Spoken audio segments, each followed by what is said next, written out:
Mo. I'm Jenoa. And we're having the Sex Talk. Today we've got with us Laurie and Linzi. And they are legal sex workers. Or at least they have been in the past.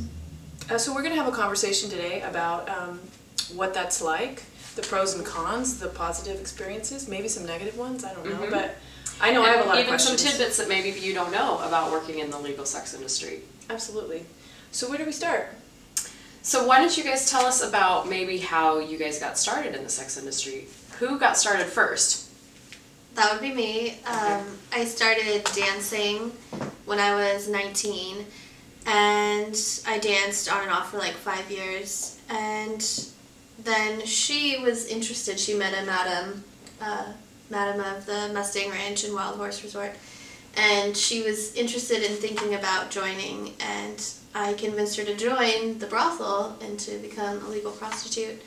And so she started doing it, and right away she said, "You need to come visit me." Yes. I guess we should clarify, I'm Linzi's mom. Oh yeah, she's my mom. Yes. Yeah. So yeah, Hi. this is my daughter. This is a mom and daughter team. Yes. Initially, for my whole life, people would talk about, what do you want to be when you grow up? What do you want to be when you grow up? For me, I thought prostitution was like this most glamorous, people would pay you to adore you and just be, lavish you with attention and everything. That was very, very glamorous to me. Oh, and it was something that I really wanted to do, but it's not like you really say that to people. No, you really pursue it. there's a tiny stigma. A little bit. Yeah. A little bit. Yeah. When I was approached with it, like my daughter Linzi said, I met somebody at a motorcycle rally, and she said, "Oh, you should come interview and come to work for us." And I was like, I wouldn't have the guts to really do it. So I read everything in the world about it for about a year, and then we went back to a motorcycle rally the following year, saw the same lady, and she said, I was like, "Oh, I just wanted to reintroduce myself. I met you last year." And she said, "And you never called. And you need to be interviewed now," and we were on the property. So she took me into a house, and I interviewed with one of the managers there, and it was beautiful. It was just a beautiful place, and it was Yeah. it really was, and it felt very safe and secure, and and I left, and I went home, and I knew within myself that as controversial as it is, and with all the stereotyping behind it, and I'm a big proponent about being out about who you are in your life. So I did talk to my family about it. Right. That's ballsy. But I've always been very open sexually with my family, to my children too. It's not something I am scared to talk to them about. She's adult anyway, but I knew that if it was something, if I didn't try it, I'd regret it. So, I love that you had the balls to pursue this very controversial dream of yours. You were true to yourself. That's very really much amazing. And I put in my 2-week vacation for work, and I went up to the ranch To try it. to try it out, and then I ended up staying there because I just loved it. Now, was it scary at first? Was it scary for either of you? Not for me. Not for her. She had been dancing right all over the place. That's sort of a foray into the sex industry through dancing. It's not you realize. Well, you're it's not used scary. to people seeing you naked. You're used to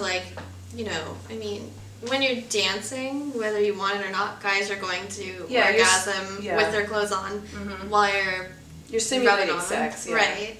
So you're used to stuff like that, and it's just I'd had sex before. It wasn't anything yet for free, so it wasn't. And dancing isn't as safe as the brothel was. I didn't feel. Okay. Interesting. It's just not as safe as of an environment. Yeah, there's a lot of, even with dancing, there's still a lot of girls that are secretly prostitutes illegally and are pimped out, and they don't practice safe sex as much. Or the main thing that I felt that I didn't like about it was that dancers can be even more dramatic than prostitutes. Dancers can be crazy. They can, not all dancers, but a lot of dancers can be absolutely crazy. Cat fights. I've had hundreds of dollars stolen from me, and girls try to beat me up just so you for don't no have reason. protection. Yeah, and then if one of the girls is doing a bouncer, then he'll do whatever she wants. You know what I mean? Right. He's not going to protect you. Yeah. So being in a legal brothel, you are given a structure where you are protected. Very much so. Correct. Okay. And you're tested once a week for everything. Blood drawn once a month for HIV and AIDS. You're always using condoms? Always. Yes. Okay. And always. even when you're participating in oral sex, you use a condom on the man, and you use a dental dam on yourself. Amazing! I didn't know that. Yeah, and there's no great. kissing, so there's no bodily fluids being swapped at all.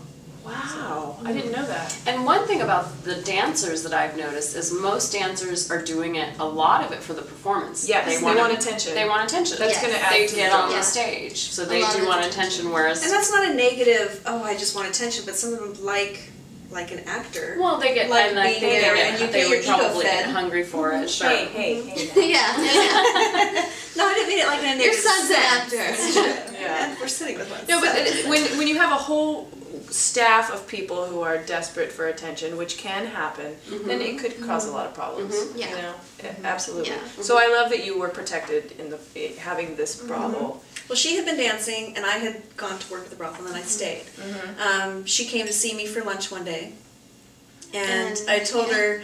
At the brothel? Yes, Okay. and she was talking about how, you know, the dangers that she was facing with dancing and the scary And things. just the drama, and it was just But she so loved being in the much. sex industry. I'm like, first of all, we're sexual beings. And I was Yes. thinking about going into porn, but I didn't know if I wanted to really go that route yet. Right. Or be on film. Yeah, because if you're going to do this, you need to be in a safe environment. At least just talk to the staff here. So. Yeah, and it's your mom telling you that. Yeah. So.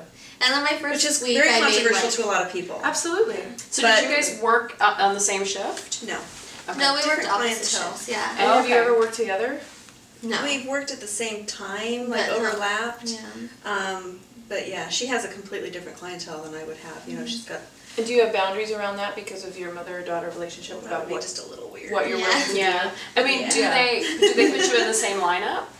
We have Oh, been. you have been in the same Yeah. lineup? Oh, Yeah. okay, interesting. So for those of you who don't know, in the brothels, the patrons come into the brothel, and then they bring out all the women, and they stand there for a lineup. And they pick one. And then they pick You one come or out one at a two. time, Yeah. introduce yourself, and step back, and then the gentleman But can pick however many. surprisingly, a lot of men don't choose. I mean, there are houses that are just lineup houses, but a lot of men choose not to do a lineup because as soon as you walk in, you're in a bar with all the women, so you can get to know them and talk to them a little more. Otherwise, if they just do a lineup right away, sometimes they get intimidated or they don't want to It's very just intimidating. be for like, a man. okay, I'll take that one. You know? Yeah. Well, and People, they might it's kind of- totally impersonal too. Yeah, and you know, I can imagine that they would feel like they were having to, you know, hurt people's feelings. It's like And they I say think that too. completely They've face to said that, face, yeah. like Say no, that. no, Yeah. you're rejecting They're like, I don't everyone wanna but one. hurt That's a or anybody's at least, feelings you too know, much. but they're not really, you know, women don't necessarily feel rejected if they know. You No, don't of feel course rejected in not. that environment. Right. Yes. But so you walk in and it's a bar, and so it's sort of like a pickup joint that you actually guaranteed Yeah. to pick up someone. I love that. It's great. Which is interesting because the men come in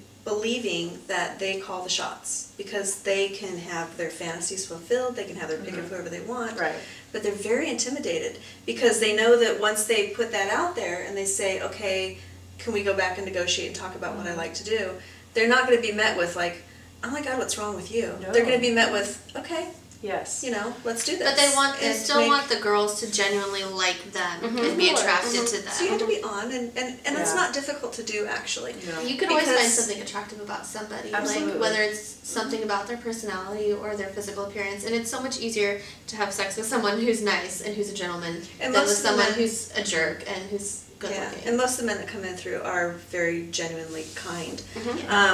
Because if they're not, none of the girls are going to talk And they to get them. kicked Right. out. And they'll so- negotiate with them and just say, sorry, I'm not going to do anything with you. Because Do you you- have that right of refusal. Do you ever feel like there's like a healing aspect to some of your sessions where these Very people much. just need love and attention and care and TLC? It was not unusual to have men negotiate Crying. for sex, yeah, and then go back and actually just talk Yeah. and be held Right. and cry.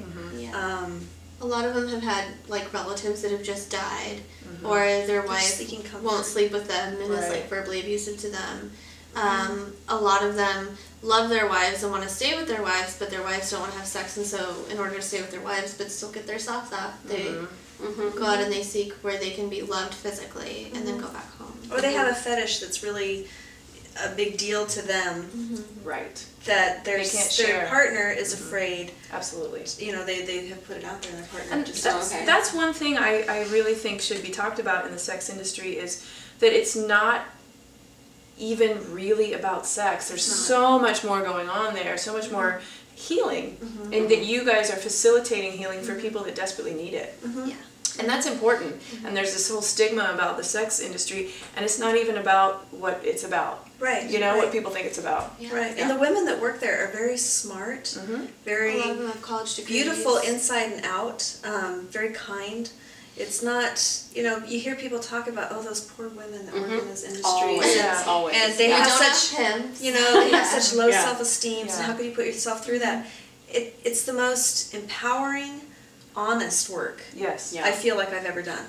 And you're And helping I've done people. a lot of things, exactly, and Yeah. I think it was just very honest because people are very truthful about what that is they want, what they're Yes. looking for, And you're providing And I'm that very- space for them. a very safe Right. Yeah. container Yeah. space, and it's going to stay right there. Right. So it's not leaving that space. Yeah, some of my favorite clients were men who were originally from India, but they were here in the States, and they were about to get married, and they had never had sex before, and so they wanted to be with the girl to learn, and so I would help teach them what to do on their wedding Oh, night. that's great. I love That's it. Yeah. so great Yeah. that they even have that resource. And that was so cool, Yeah. because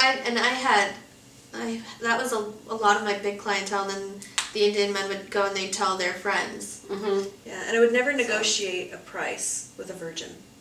When he would come in, if it was his first time, and you can tell when someone's genuine and telling you, like, this is my first time ever, and it was just like, okay, we're not even going to negotiate a price, and they get at least a full hour, maybe two, just to learn, just to be Aw, comfortable in yeah. their own skin and to be with someone. Like, this is what women are built like, and this is how to be attentive. It's like a and this surrogate is- partner. Yes, Yeah. very much so. Absolutely. Very much so. Yeah. Yeah. Which is when I got introduced to different. Vina and stuff, because I left Okay. there and I So felt what's a more surrogate safe. partner? So a surrogate partner actually works in tandem with a therapist, and they do hands-on relationship and intimacy work. So they can actually simulate an entire relationship from the first date all the way through to having sex, and then all the way through to breaking up.